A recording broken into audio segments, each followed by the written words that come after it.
Hey everyone, this is Scott King, and welcome to this edition of the Union Podcast. I am with Chris Kraus. Hi, Chris. Hey.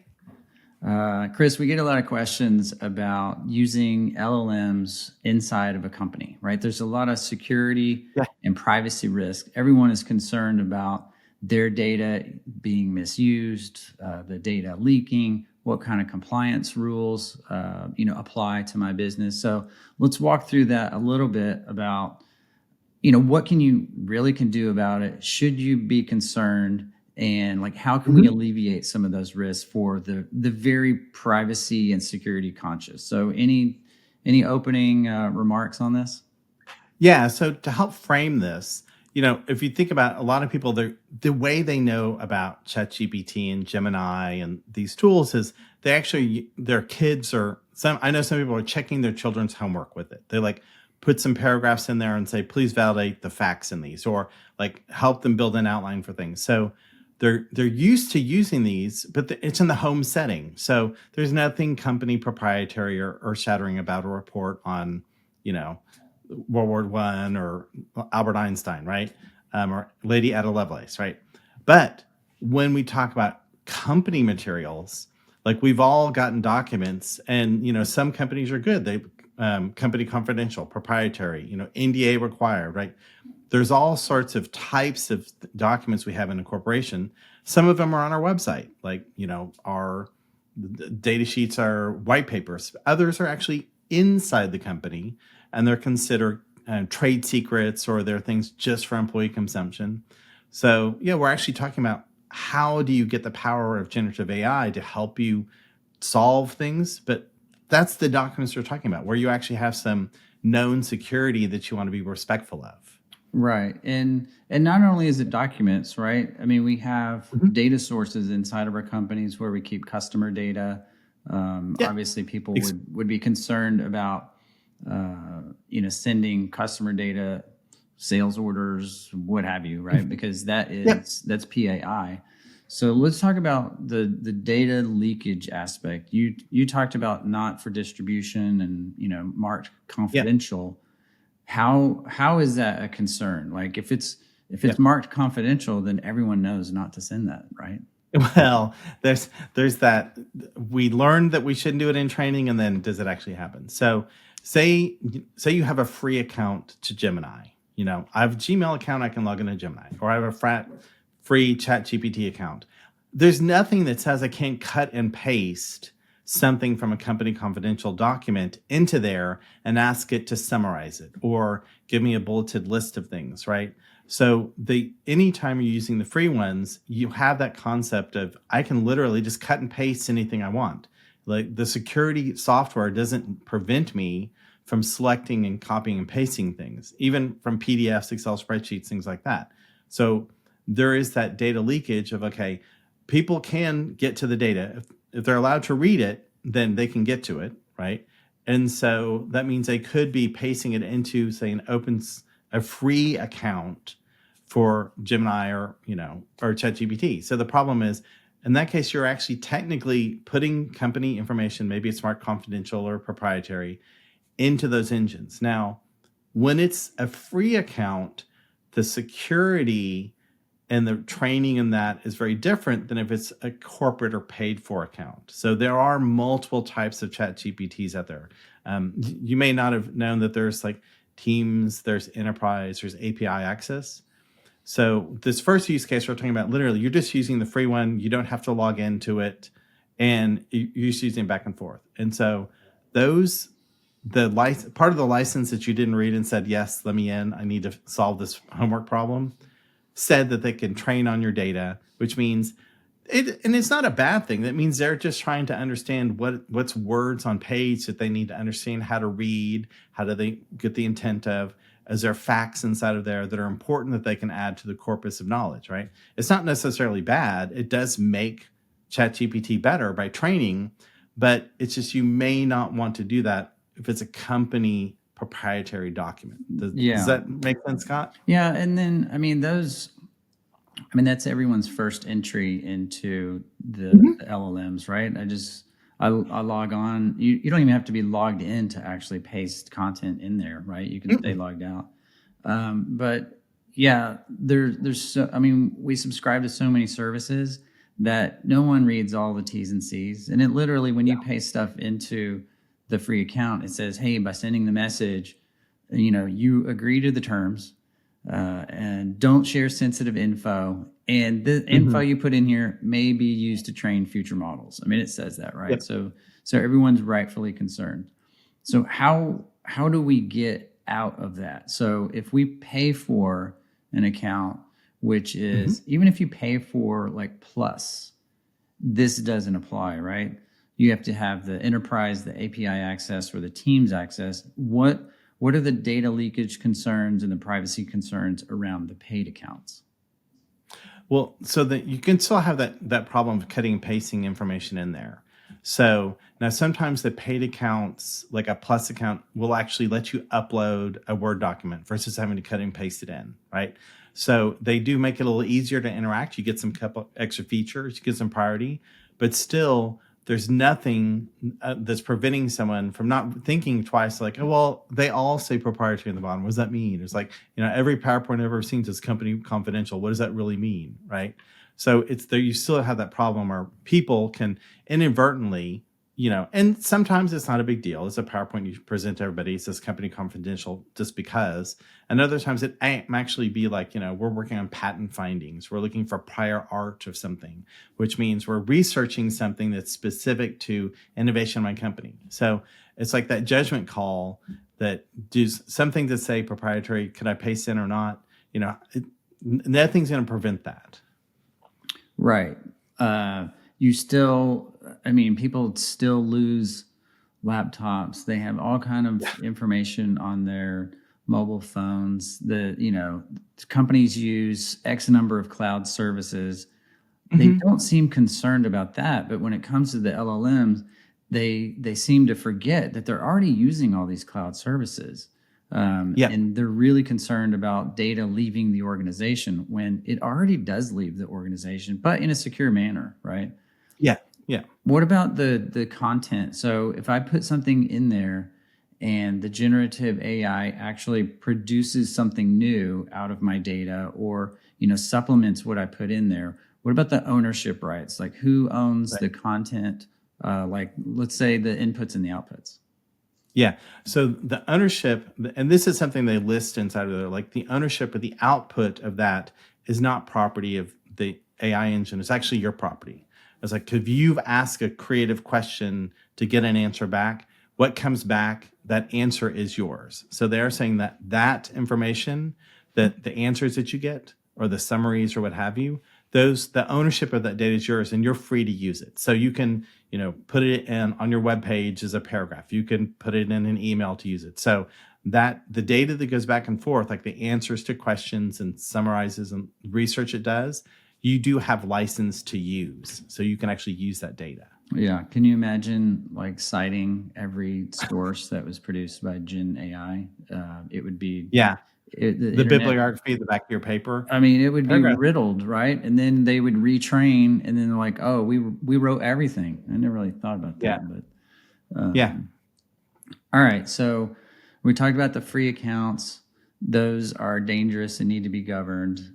We talked about the paid for accounts. If you're just going to do small little jobs like productivity and task level jobs for knowledge workers. What if I still don't want to do that? Like I don't want anything going anywhere, and I want to host my own LLM. How is that possible, and how do I do that? So there's kind of two paths to that. People like Microsoft Azure, they will say host a private instance for you that's only yours, but it's still in the Azure cloud or in your virtual private cloud. There is the concept of their open source LLMs. So like Mistral, Llama, things like that. You'll hear these words where you actually install the software on your own hardware. But that means you need a fancy server with GPUs and all that. We talk about that in other podcasts, the cost of building this. But yeah, if you actually get, like, we have a really cool server, it has 4 plugs in it, 8 fans, all these GPUs. It's a magic architecture. So you can actually get your own hardware and then try one of these open source LLMs. And then now the trick is you have to figure out which one to use, because there's lots of them, and they're like, there's new versions all the time. So what we've done to make that easy for customers who are like, okay, I understand you're really concerned about data leakage. There could be some type of leak within Google's network or Amazon's network or Azure's network. They're pretty uncommon, but I mean, you can go find it, an instance where that happened. So that is, if you want, say, to provide access to an LLM for your company, you can say, hey, Krista, will you host an LLM? And I want you to help me decide which one to use. Maybe I want to use Mistral. Help me decide which one to use. And I want you to host it on your hardware that's not on a public internet or private clouds, internet accessible stuff. So it's actually very tightly controlled, and have it turned off so it doesn't retrain. So it's like, we know we're never going to retrain on this. This data won't go anywhere. So you can actually go to the most like equivalent of like, this is on-prem, my private.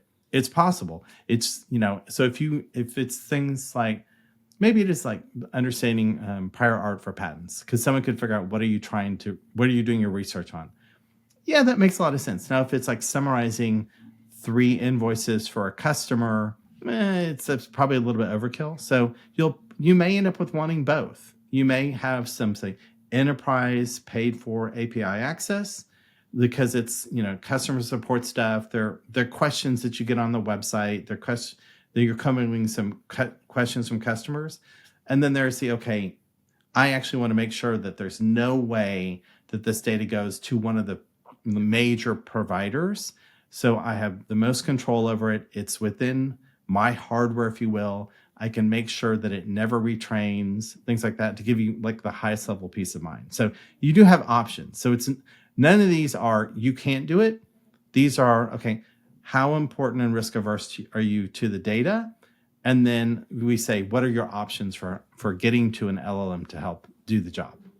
Yeah. So when you were talking about the patent research, that makes sense. And it made me realize that you can't really build this one way, right? You can't assemble one way to do this, because if you did the super private version that you talked about, it may be too costly to answer customer service questions like that, right? Yeah. So you want to have the variability, and obviously we know something about that, right? Yeah. But what about if I'm switching these LLMs back and forth, and I'm doing it per use case, do I have to teach everyone how to prompt these LLMs? Like what's the prompt engineering aspect of this? So in that case, it's actually not a problem you would solve with prompt engineering. I would say there's many types of AI out there. One type of AI is categorization. So if you can actually ask Krista to categorize, is this question about customer accounts? Is this question about employee policies? Is this question categorized as, say, R&D tasks?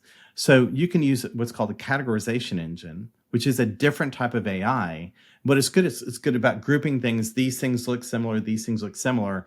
And then say, based on those 3 categories, this is like internal policies, it's customer policies and customer facing versus internal.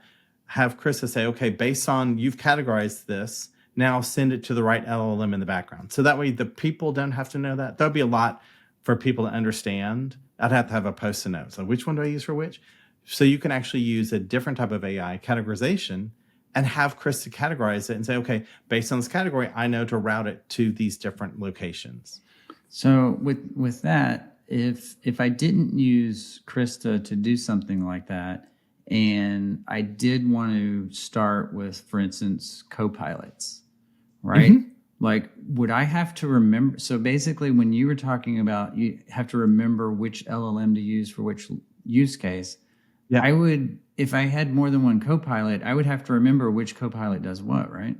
Yes, exactly. Okay, that seems that's too much software on the desktop. That is like we're overburdening the user again, right? So we need to remove apps, not add apps. So yes, hopefully people won't shove 6 co-pilots on the knowledge workers and again, make them navigate through all the passwords and user interfaces. Nothing acts the same. They're all prompted differently. That would be horrible. Mm-hmm. All right. So Chris, we talked about the free, that's high risk for data leakage. We talk about the paid, still data leakage, but your data is not being trained. And we talked about if you're super conscious, you can have your own LLM inside Krista, and that your data doesn't leave anywhere. What are, how would someone get started? So we get a lot of questions where people that are beginning, right? They're like, hey, I want to use this, but I'm super concerned. What are some easy steps that they can take to get started? So first, contact us. We do this all the time. Love to work with you. And what we find is most people are a little bit risk averse. So they'll pick something that is actually they're not so worried about data leakage, and they'll pick their battles. I don't find customers say, give me the one where I'm most paranoid about security first. They'll pick ones that are, like, could use just a regular account or say an API based account. And then basically they are learning to trust the AI, and they're learning to trust how the process works. So it's literally, if you came to us and said, here's my 3 use cases. These 2, I have moderate security concerns. I could go to an API based paid for LLM as long as they're not training on my data. Like, okay, great. Let's go look at doing that. So remember, you're going to want some type of UI and workflow around that. So you got to tell it, is this just general knowledge on the internet? Probably not. It's well, I want it to know my return policies and my procedures for different things inside of accounts payable or receivable and things like that. That's where you do retrieval augmented generation to augment the data. So it's your company's data. And then we move that into production. And then as people learn and trust, then they say, okay, I'm going to actually probably be interested in, I've saved all this money, I'm getting ROI on this. Let me use that to fund maybe an actual piece of hardware or something that will give me my own private LLM, and I'll approach that second. All right. So easy enough for us to do. Yeah. It's easy because we built Krista to do exactly that. So, but yeah, contact us. We'd love to work with you. So, Chris, I really appreciate you summarizing the privacy and security concerns of some of the people that we talked to. Enjoyed it. It's a good short episode. And until next time.